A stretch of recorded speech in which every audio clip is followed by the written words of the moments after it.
നമ്മുടെ കോൺഗ്രസിൻ്റെയൊക്കെ ഒരു നിലവാരം എത്രത്തോളമാണെന്നുള്ളതിന് ഇപ്പോൾ എങ്ങനെയാണ് ഈ കൂലിപ്പണി ആയിട്ടുള്ള ലക്ഷം മനുഷ്യരോട് എടുക്കുന്ന ഈ കോൺഗ്രസ്സുകാരുടെയൊക്കെ നിലപാടെന്നാണ്. അതാണ് ഞാൻ ആദ്യം പറഞ്ഞത്, അവരുടെ വർഗ്ഗ നിലപാടെന്നാണ്. അവരുടെ വർഗ്ഗ നിലപാടെന്ന് പറയുന്നത് തൊഴിലാളി വിരുദ്ധമാണ്. സാധാരണ പാവപ്പെട്ട മനുഷ്യർക്കെതിരാണ് അവർ, അല്ലേ?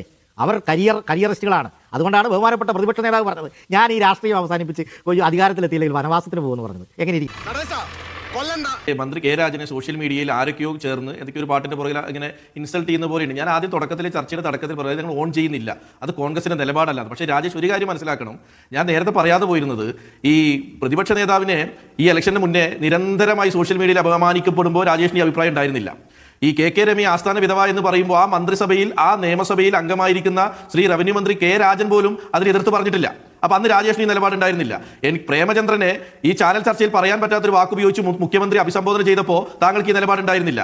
ഈ 51 വെട്ടുവെട്ടിക്കൊന്ന ടി പി ചന്ദ്രശേഖരനെ കുലംകുത്തി എന്ന് വിളിക്കുമ്പോൾ താങ്കൾക്ക് ഈ നിലപാടുണ്ടായിരുന്നില്ല. ഒരു മാധ്യമ പ്രവർത്തകയെ പരസ്യമായി സോഷ്യൽ ഇടങ്ങളിലും സൈബർ ഇടങ്ങളിലും വ്യക്തിപരമായി അധിക്ഷേപിക്കുമ്പോൾ താങ്കൾക്ക് ഈ നിലപാടുണ്ടായിരുന്നില്ല.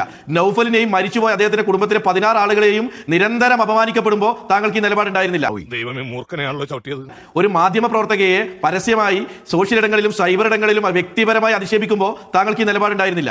നൗഫലിനെയും മരിച്ചുപോയ അദ്ദേഹത്തിന്റെ കുടുംബത്തിലെ 16 ആളുകളെയും നിരന്തരം അപമാനിക്കപ്പെടുമ്പോൾ താങ്കൾക്ക് ഈ നിലപാടുണ്ടായിരുന്നില്ല. ഇപ്പൊ കെ രാജനെതിരെയുള്ള വിമർശനത്തെ അല്ലെങ്കിൽ അധിക്ഷേപത്തെ ഓൺ ചെയ്യുന്നില്ല എന്ന് പറഞ്ഞിട്ടാണ് ഞാൻ ഈ ചർച്ചയിൽ ഇരുന്നത്. പിന്നെ താങ്കൾ അത് തന്നെ പറഞ്ഞ് ഒരു CPM ഒരു പുണ്യവാളന്മാരുടെ ഒരു പാർട്ടിയായി മാറ്റാൻ താങ്കൾ ശ്രമിക്കരുത്. കിട്ടിയാ? ഇല്ല, ചോദിച്ചു വാങ്ങിച്ചു. പോവാ.